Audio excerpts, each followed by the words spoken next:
Hi, I'm Nathan, and this is the AR Minute from AWE EU. Today I'm talking with Rachel Bracker of Hungry Mantis.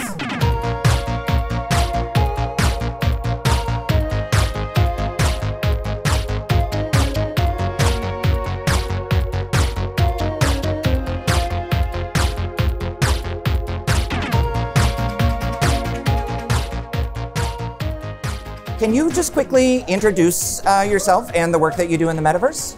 Yeah, well, I'm a VR filmmaker and I specialize in cinematic 360 video capture and telling stories with 360 video. At Hungry Mantis, we do a lot of different VR experiences. They range from educational to documentary to training videos, but anything that's happening like live action, we can capture it with 360 cameras and then tell stories with that. At the expo, we often hear about dreams and visions for the future of XR. What's your dream for the future of the Metaverse? And is there anything that we're gonna need to develop or improve to get there?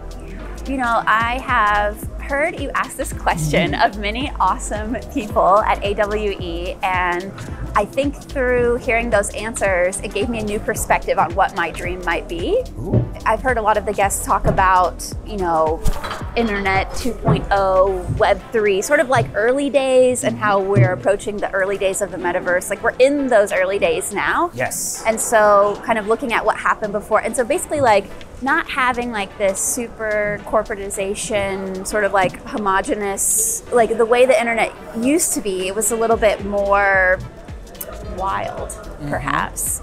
But I like the idea of keeping things like, not just having it be like, oh, there's 5 big players and we're all sort of beholden to their platforms. So I would love the Metaverse to be maybe what the internet was at the beginning of the internet, but just a little bit more comfortable and safe. So that's a little bit of like an open internet, but with some rules.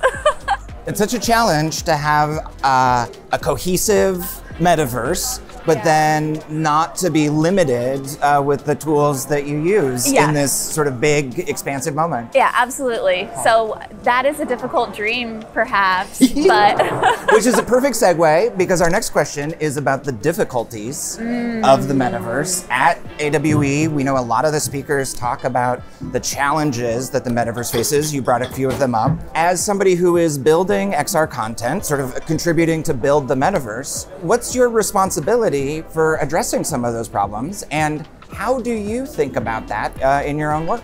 I feel like we're always trying to think about how we can make sure that we're good actors and not, you know, making things inaccessible through ignorance. Like that, I'm sure happens all the time. I'm sure we've done that, but I don't want that to be any kind of excuse, because there's a lot of information out there about accessibility. I know there's like handbooks, manuals, there's even specific recommendations for the Metaverse that already exists on accessibility. W3 has a ton of them. There you go.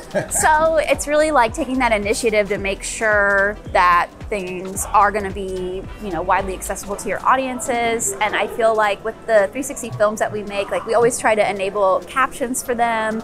We also like working, so when we're doing nonfiction or documentary style work, we like to work with the subject matter experts, from like developing the script to every aspect of the process. We try to make it collaborative with the people who are at the center of the story, so that we're not like imposing whatever our biases are. Let's not just assume that we know everything. Let's try to find other resources that are out there so that we can become aware of the things we're not aware of. It's probably step 1 that we try to live by. Yeah, I love starting with your subject matter experts and the focus of the work that you do, and then building out from there. And as a storyteller who's asking people to try new technologies, right?